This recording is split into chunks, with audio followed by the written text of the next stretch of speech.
Hey guys, Nick Kringus here, and it's late. It's almost midnight. I just got back. I want to keep the video streak going. Last thing I want to do, quite frankly, I was about to go to bed, and I don't want to break the video streak, so I got out of bed, and I'm going to make another video for you. But today is pretty straightforward because it's Friday. Happy Friday! And on Fridays, I like to go through the wins of the week. The three wins that I can remember from the week, the big highlights or standouts from the week, lessons learned. And instead of doing wins, I think I do want to do um, I think I want to do kind of aha moments or the three big lessons learned from the week. Number one has to be that mini games are not just for kids. That's a little like cliche and cheeky. The first one was rolling out our mini game, our fishing for clients mini game, and I've been working on this for a few weeks now. And let me just say that I thought that mini games were kind of corny or I didn't really see the power in these mini games, to be honest. And Jack Stack, the creator of Great Game of Business and the father of open book management, he and other coaches, other old school great game coaches, all look at mini games like the thing, like the part of the great game of business that has one of the biggest impacts.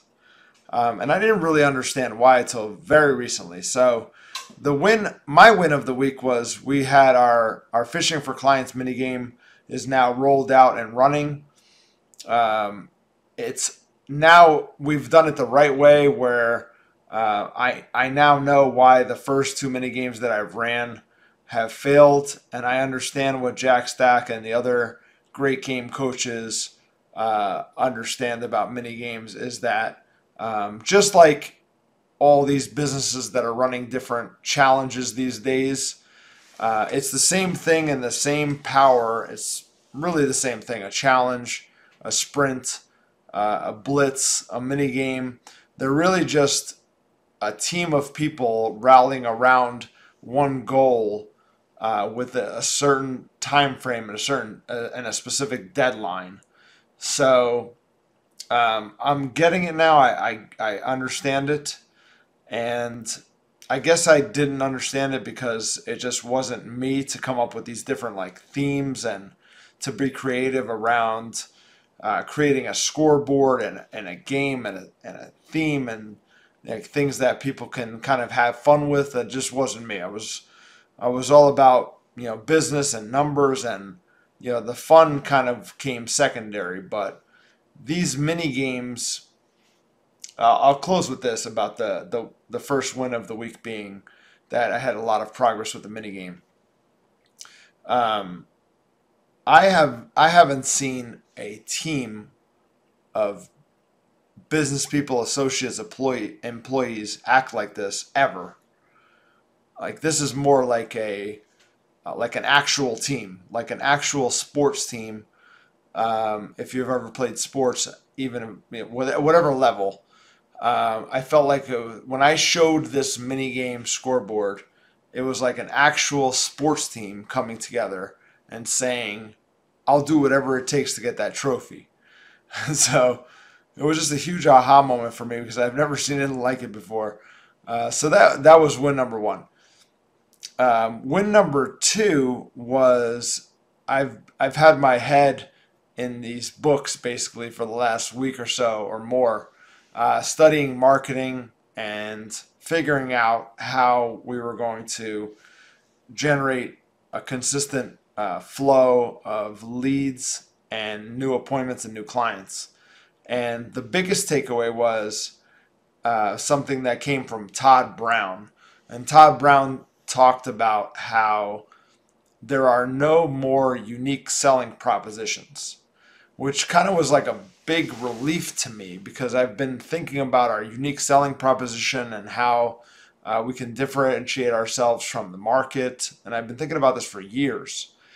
And he just comes along and says, well, don't worry about that. And the reason why you can't come up with something like that, like a unique selling proposition, is because it no longer exists. There are no more unique selling propositions. There's no more unique benefits that somebody can give to the market that they're in, unless it's like extremely disruptive, like AI is about to be,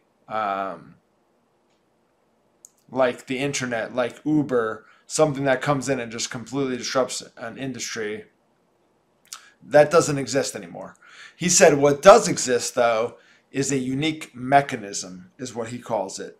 And I didn't understand that when I first heard it either. I think it's a terrible name, but it's essentially a unique method of doing something, of the deliverables, of the systems, of the processes. It's a unique way of getting a result. So that I thought was a lot more palatable, something that I can understand. I can figure out, okay, I can't, everybody's claiming basically the same result through our agency. Everybody, in that market where we're talking about online marketing, everybody's claiming that we can get you a steady stream of clients or X number of leads or X number of visitors per month. But